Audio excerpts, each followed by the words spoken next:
Tell you about three demographic things that you want to look for in a city when you're viewing it. The first thing is job growth, and you can find this information pretty easily online. Everybody, thank you for tuning in. We've been struggling a little bit today. I've got and being the, I guess, host of this channel, I've run into so many different people that come in and we talk and have. This one has so much information. Honestly, I didn't know where to start, so we've had to do this stop-start thing several times. So this is going to be the final one, I hope. I think this is it. Totally. But I'm going to introduce you first. This is Hannah McCarthy. She's with Commercial Brokers International in Los Angeles, one of the best commercial real estate agents we know. Why don't you tell a little bit about yourself? Sure, yeah. Hannah McCarthy. I'm a commercial real estate broker, and I specialize in retail, office, and mixed use and development properties for lease and disposition in West Los Angeles through downtown Los Angeles. Okay. She's busy, evidently. How is the market? It's fantastic. It's on fire? You really couldn't ask for better. Okay. If you're not making money in this market, what are you doing? Or not doing probably is the key. Sure. But many of you have reached out and asked what to look for when you're a first-time investor, and a lot of that is, I want to say it first, location, location, location. Yeah. And that's one of the number one things. But then we want to break that down a little bit further. So I really think I don't even know where to really start with you, but I guess from a macro perspective, what cities do you suggest to invest in right now? Okay, so instead of naming specific cities, because that changes, and we're hoping that this video lives on and you can use it in 10 years for advice, I'm going to tell you about three demographic things that you want to look for in a city when you're reviewing it. The first thing is job growth, and you can find this information pretty easily online for each city and how they're performing in every sector. The second one is population growth, and the third one is rent growth. And so that's probably one of the most important things. As long as you see a consistent upward trend or a good number that's been going on for a while, I think that will help you figure out the city. Okay. And you also want to look for affordability. Some cities are so expensive right now, they may not be the best choice for a newer investor. Okay. Once you figure out the city, what's the next step? What do you look for next? The next step still has to do with demographics, but this time you want to take it from a tenant's point of view. So let's take maybe office or retail, for example. Pretend that you are that tenant, and what would you be looking for? You can even have your broker run a survey for you of, what's on the market. Pretend you're a tenant. Pretend you're a retail tenant. You're going to be looking for traffic counts, household income, daytime employment, anything that you would need, the walking traffic on the street. You want to find out the hottest areas of the city, and that would be the best place to invest in. Yes, that does often cost a little bit more money, but you want to hedge against a recession or any type of market dip. And it's more than just the property values. You want to be thinking about, if my tenant leaves abruptly or at the end of their lease, how fast can I lease this up? If you're on the outside of town, your building, how fast will it lease? Not as fast as the ones in the middle, where it's a hot area, there's a lot of people live there. The more dense the area, the center of town, that's probably where you would look to buy first, unless you can get a really, really good deal that makes the numbers make sense when you go a little bit further outside. Or if you know something that somebody else doesn't know, then So like you can insider trading also, for real estate. well, it's not that, but yeah, you could invest near something that's maybe going in a little bit on the outside. Right. So as far as you talked about office and retail, it's multifamily. Is the due diligence pretty much the same? Yes, it is. And it's even more so for multifamily. People wherever you live, you want to be close to your work, you want to be close to the grocery store, you want to be close to all of the amenities. Especially in Los Angeles, you really can't be driving 2 miles away. It would take you forever. Right. So the best locations are still, it's the same, center of town if possible, unless you get a great deal somewhere else. Okay. How about this one? I'm going to try to trip you up a little bit. Common pitfalls that first-time investors when looking for a location. Okay, so there's a lot of common pitfalls with the locations, but I'm going to mention one that not everyone thinks about, and that is you want to invest in an area that is geographically confined. And what I mean by that is maybe Santa Barbara, for example, it's confined by the ocean and mountains.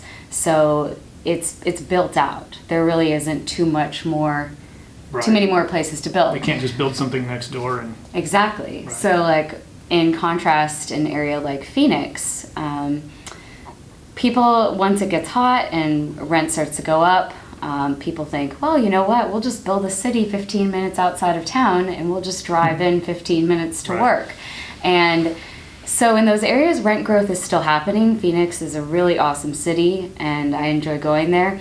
But until it expands so much and the traffic gets so bad that people think, you know what, I don't want to live 15 minutes outside. It's not 15 minutes anymore. It's Right. 45 minutes. I'm willing to pay a little bit extra to be closer to my work. That is one thing that a lot of people don't think about, and you're going to have trouble with rent growth if you invest in an area that they can just keep building further and further away. Now, triple net properties do not follow this logic at all. You want to be looking at the income and traffic counts. You still look at demographics, but this does not apply to triple net properties. You know, there's one thing, I've talked to a couple investors around the country, and they wanted to invest in the city, and I brought up, I said, you know, I'm not sure about that city's infrastructure. I mean, there's so much population moving into this community. What's going to happen there? That's an excellent point. Yeah, I mean, Yeah. it's this because you can only handle so much. If they can't widen the roads, you know, it's going to be a problem. And, you know, they can't build enough to You just support. thought of another pitfall. There you go. Yeah, infrastructure. Yeah, So infrastructure is key. You really have to take a look at very that. important. Also, the dynamics of the city's government. Sometimes, Right. you know, if you're expecting things to grow, but the city is against growth, then you have a problem there. You're going to see less. You know what? And that brings to mind, I was having a conversation with somebody last month and the rent control laws that went in Manhattan. Yes. And, you know, So we have geographically confined. Right, and And they say that already done. the multifamily properties have gone down 20 to 25%. Now, that's from another person. I did not read this anywhere, so take that for what it's worth. We can check into it. But, you know, so that's something you want to look at in multifamily, especially is the rent control. Because there's Yeah. a lot of states that are trying to make, I think, isn't California trying to pass something right now to make it statewide? Yeah, Yeah, so, it's probably yeah, not gonna Oregon, pass, but- yeah, but it's, you know, other states have, so that's something you also want to look at. Right. So, So yeah. all the politics of that city, Yeah. and just be careful. Do your due diligence. I mean, that's like really obvious advice, but Yeah, talk to a lot of people. Call Exactly. the council member in the community you're in. What's the plan? You know, pick up the phone and call them. That's got to be part of what you're doing. So, Definitely. okay. So, how about? I've got a bunch of great subscribers here. So, do you have any tips for them as first-time investors? yeah, one tip for a first-time investor: unless you're buying a triple net property where things are fairly fixed, I would buy a property that's within a comfortable driving distance from your home.